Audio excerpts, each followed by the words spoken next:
Isang pet shop sa Bataan, minanmanan at nadiskubring may iligal na bentahan online ang mga for sale, exotic animals, pati endangered species.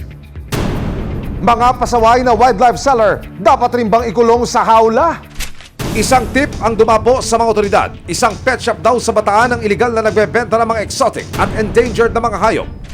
Major, paano ho nakarating sa inyo yung impormasyon ukol sa illegal wildlife trade sa Bataan?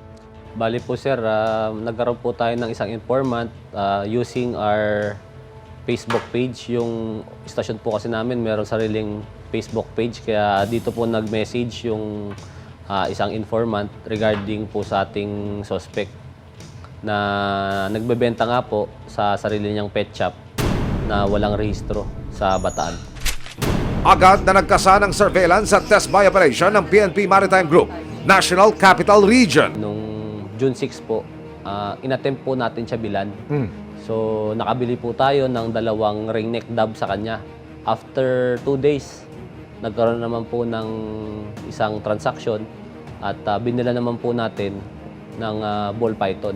Nang makumpirmang iligal na bentahan sa pet shop, agad na pinlano ang entrapment operation.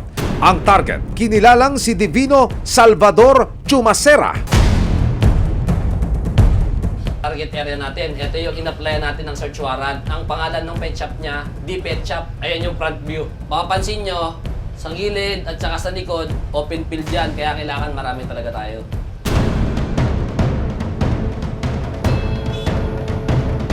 Mula sa Navota City, sumugod ang grupo sa Bataan.